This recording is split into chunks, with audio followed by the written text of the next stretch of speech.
Hello po sa ating lahat. Malapit na naman ang eleksyon. Kaya mag-share lang tayo ng ating pananaw sa mga bagay-bagay na related sa eleksyon. Okay?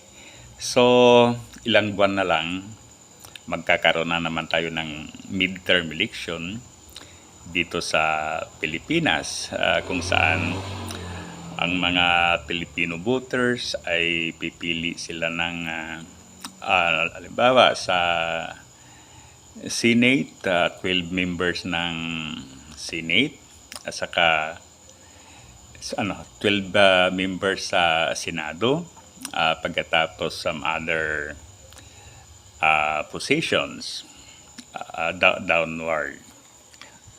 Okay, so as usual, para ko na namang nakikita, nandyan na naman yung usual na bagay na nangyayari tuwing election.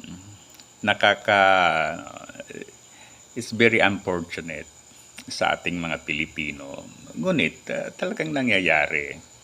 Okay, so just like vote buying, pangbubudol,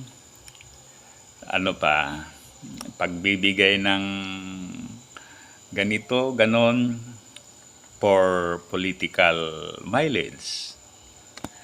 Talagang maliwanag yan, yung propaganda machine ng a certain political party or a certain candidates, a certain political clan, and so on. Okay. But in fairness, mayroon din naman talaga yung candidates, mayroon yung mga grupo, mayroon yung mga clan na ang pinaka-priority ay yung madibilap yung kanilang lugar. O kaya gusto nilang makatulong sa pag-unlad ng Pilipinas para magiging maganda ang buhay nating mga Pilipino, para maging smooth ang political system natin, and so on. Okay, so in other words, may mga negative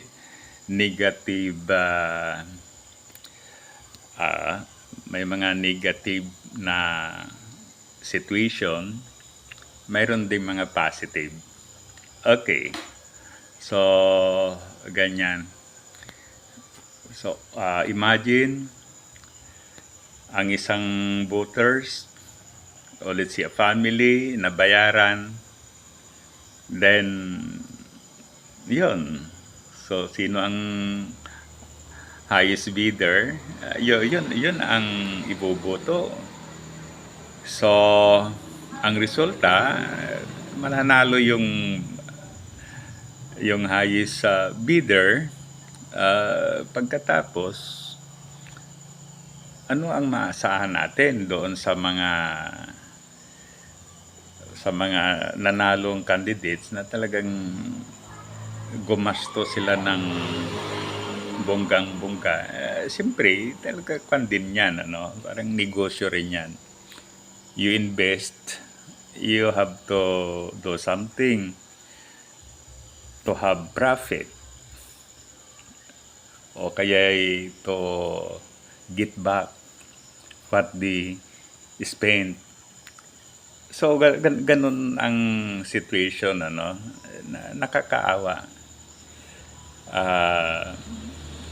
Bibigyan ka ng a certain amount na, let's say, gagastuhin mo ng isang linggo, but then you have to suffer for 3 years o 6 years, and so on.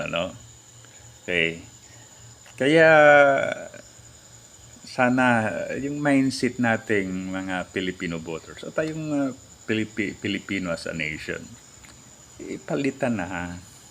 Okay, Yan. Ngayon, ano ang the best way dyan? Siyempre, it's voters education.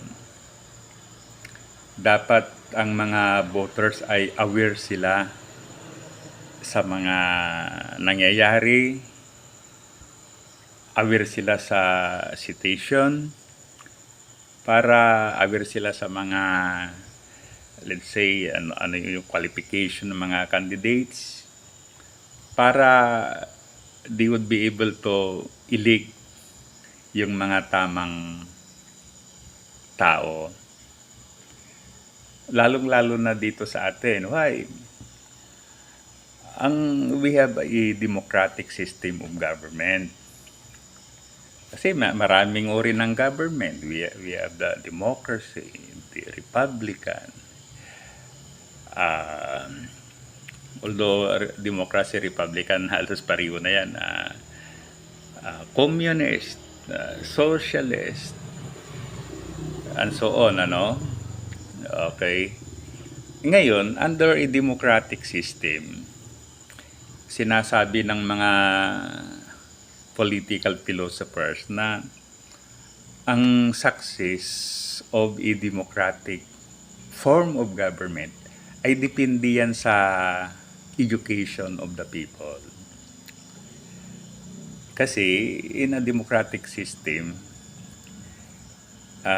the government is for the people, of the people, and by the people. Okay, so yan yung definition given by Abraham Lincoln, ano, doon sa Gettysburg Address na. Yan. Kasi of the people, dahil tayo yung although not all of us, so some of us will become yung nandoon sa magpatakbo ng government. But then of the people, so kahit na hindi ka doon sa government directly, so we have also the authority, we have the power to express ourselves. Pagkatapos for the people. Okay, so sa democratic system, ang pinaka-purpose ng whatever yung mga political decisions, administrative decisions ay para sa kabutihan ng mga nakakarami o ng mga mamamayan. That's why for the people. So government of the people, by the people, and for the people. So ganun yan, ano? Kaya inuulit natin, tayong mga Pilipino, dapat aware tayo sa mga nangyayari. Aware tayo sa mga issues. Aware tayo sa mga ginagawa ng mga officials natin. Kung nakita natin na medyo hindi ginagawa yung what is best for the majority, then we have all the rights to change those people, those system, because we live in a democratic system. Okay. So ito sana, no? Simple lang, mga kapwa Pilipino, iboto natin yung mga tama. Okay, itong mga halimbawa ng mga situation, may mga candidates dyan na kumakatukuli sa pintuan natin para iboto. Alam na natin na marami silang issues about corruption, about parang hindi maganda. We have to turn them down. Pipili tayo ng mga candidates na walang issue. yung nakikita natin na ang kanilang ginagawa ay for the country. O mayroon tayong nakikitang candidates na naman na ni-represent yung something. Marami silang business halimbawa. So, paano yan? Marami silang business, at the same time, nandito pa sila sa government. So, possibly, magkakaroon ng business conflict. Conflict of interest. Wala, conflict of interest. So, siguro ang question, ano ang uunahin nila? Yung kabutihan ng kanilang businesses or kabutihan ng mga Filipino people? Ano ang sinasabi? Blood is thicker than water. So, possibly, i-prioritize nila yung what is them, not the full Filipino people. Okay, so ganun lang yan. These are some basic things about voters' education. Boboto ng tama. Huwag iboto yung mga may issue, yung may record of corruption, yung may conflict of interest sa government. Okay, so muli, thank you. Sana i-like at saka subscribe sa ating YouTube channel. Babalik tayo.